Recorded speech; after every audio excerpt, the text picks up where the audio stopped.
no. Just because it's 70 degrees, 50 degrees out there, don't think that you don't need it. Isn't that right, Doctor? And actually the warm weather, you know, my grandmother used to say this is pneumonia weather. Pneumonia. Because it's cold one day, hot the next day, cold the next day.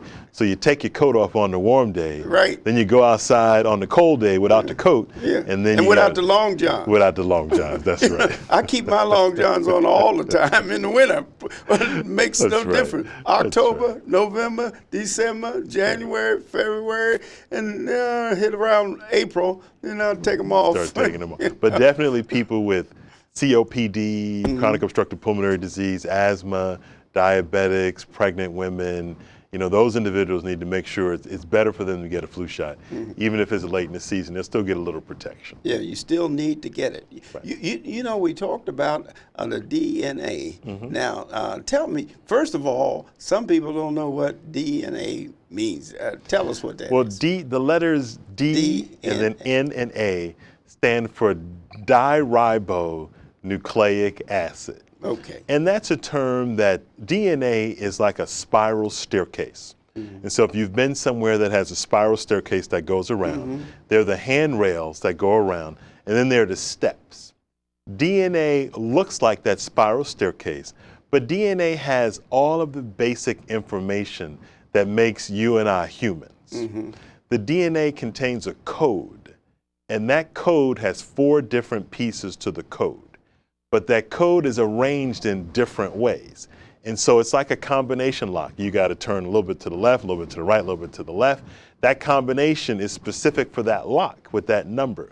The DNA has the code for every cell in your body.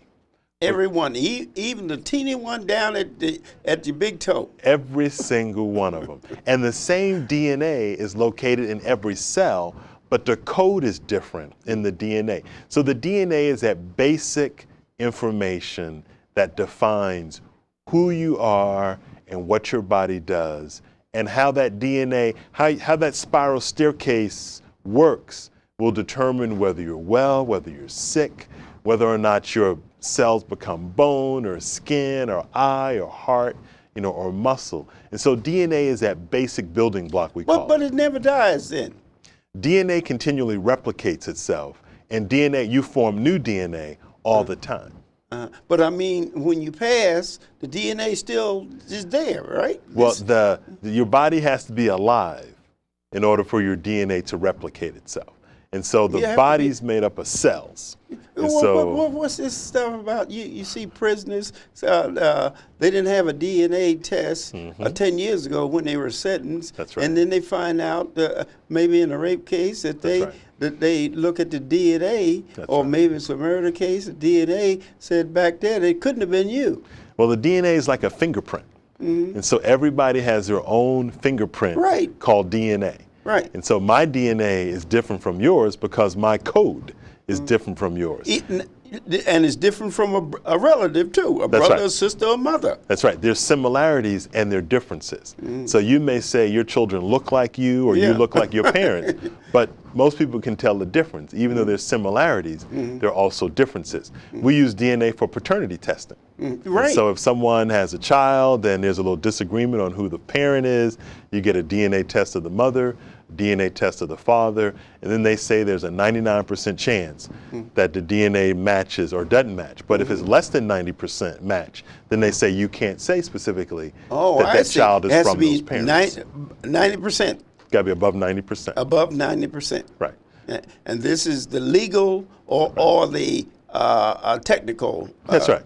For paternity testing, and then there's a different standard for criminal cases, and I don't know that standard. But DNA is also useful for healthcare, because looking at your DNA can tell researchers and geneticists whether or not you're at risk for having certain diseases, whether or not just because your family member had colon cancer, are you going to be at risk? It's also helpful for breast cancer, for other types of blood cancers like leukemias. And so DNA is very important. And we're just now living through the time period where medical researchers and geneticists can do a lot of good things to help us by looking at our DNA. Right. Because what happens is that you can find out, you know, if you're susceptible, I say, to diabetes or whatever. And then again, is not positive enough to say if you're someone in the past had a certain disease, that means you're going to have it. Right. It doesn't mean that, right? Doesn't mean it exactly. And the beauty of the DNA is that it tells you what's in your code, but then sometimes whether or not you unlock that code to express it or for you to see it is dependent upon life factors and other things you go through. So there's your environment, there's your food, there's your exercise, all that plays into it. The DNA can change. This is what you're saying? Well, the DNA stays the same, but whether or not the body then expresses it or sees what's in the DNA. And so let's say, for example, there are a lot of people with schizophrenia, and I may have the genetic ability to develop schizophrenia, but as long as I don't drink alcohol, I keep myself mentally healthy, you may not see it, but it's in there. Oh, I see. But it may not come out. It hasn't developed. That's right. Oh. That's right. And you can do things, although you may have a DNA for something, you can do things to make it recessive or actually improve your chances of contacting. Right. That's kind of sort of. If you have the gene for high cholesterol, and if you have a family history of people having high cholesterol, so you could be very thin, you could be very healthy. Like the runner Jim Fixx, the marathon runner Jim Fixx ran all the time. He was a thin white male, but he still died of heart disease because he had the genetic predisposition for high cholesterol. And sometimes you can't do anything about that because you're thin, you're in shape, but just because your parents had high cholesterol, I mean, you're going to have it. But Jim Fixx, since he was healthy as a marathon runner, he delayed dying from heart disease because of his healthy lifestyle. That's right. A healthy life. So those people that have a tendency for certain things, if in fact they practice different items that will make it recessive, and that's steady diet and exercise and whatever it is. That's right. Or if you have parents that were alcoholics or drug users, then it may mean their children may also have that same gene to look at becoming more likely to use alcohol. So if they know that, then they say, you know what, I'm not even going to take a drink. Because if I take a drink, then that gene that I have that is going to make me more susceptible. That's right. That gene starts functioning. One drink turns into two turns into five. And so they say the apple doesn't fall far from the tree because we have the same genetic makeup as our parents. It's similar, not exactly the same, but very, very similar.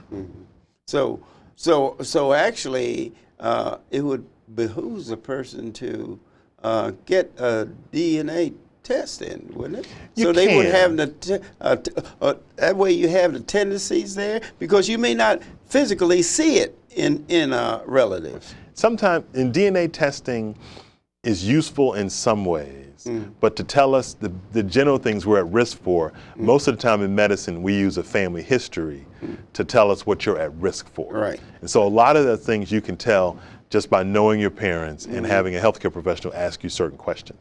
But DNA testing can be very helpful. So this is Black History Month you're celebrating. Right. If you want to know from where you came from, what part of Africa, what tribes and things, that would be DNA testing is also used to be able to tell you what part of Africa, maybe, if you're African American, what part of Africa you are more likely to come from based on the DNA makeup for people who live in that part of Africa.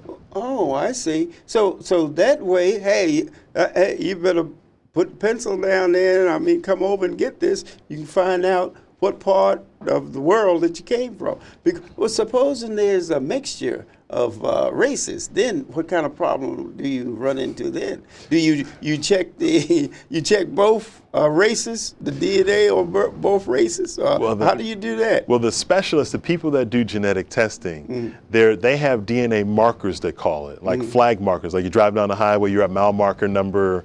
So there are markers that have been developed for DNA from people all over the world. Okay. And so once you're tested, they'll tell you your DNA is similar to people from this part of the country. So some people of African descent, African Americans, may have a mixture of backgrounds. African, it may be white, it may be Indian. Right. Well, that's what I'm thinking. You know, the mixture of the race went through the immigrants coming in, you know, and then like a lot of blacks are associated with Indians, you know, because the Indians and the blacks, they actually were together more socially than with the Europeans. Right. So the idea is, this is why some people say, well, my sister or husband or have Cherokee in there, Navajo or something, and then this will show up.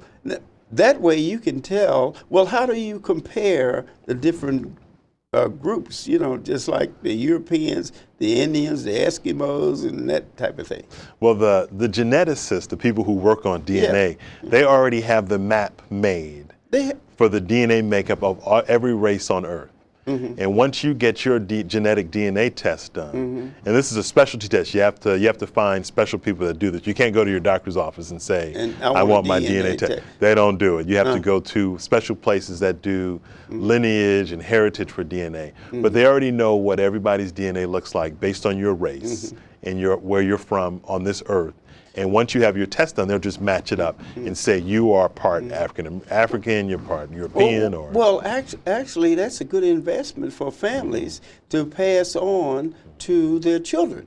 That's you know right. what I mean? You're talking about a Christmas present or a birthday present. Get a DNA test. And then that's something positive that you can actually find out what region that well, is it percentage-wise? They say, well, you 10% European, 15% Eskimo, and African 20%. Does it DNA breaks that down? That's right. They'll be able to tell you what percentage of your DNA in your body is similar to other groups from around the world. Is that right? And they'll tell you you're 50% this, 20%, 30% that.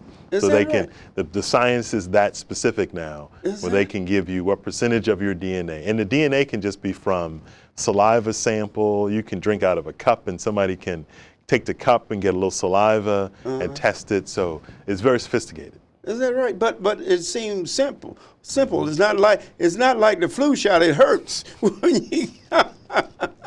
That's right. Okay. Boy, we gotta bring you back, Doc, and tell us a little more about this DNA. Right. I thought it would be interesting because it become famous, I would say, more in the criminal system than any other. Because the guy sits in jail 30 years and they run a DNA and say, hey, this guy could, there's no way that he could do it. That's right.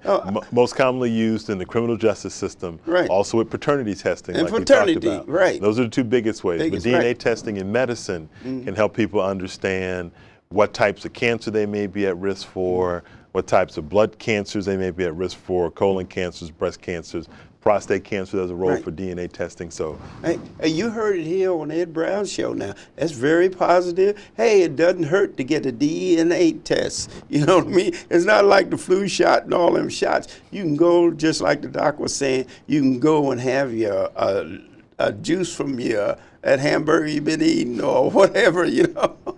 Well, I want to thank Dr. Donald Schell from the Health Department for bringing this information to me, because I'm sure everybody out there need a DNA test. Okay, see you next time.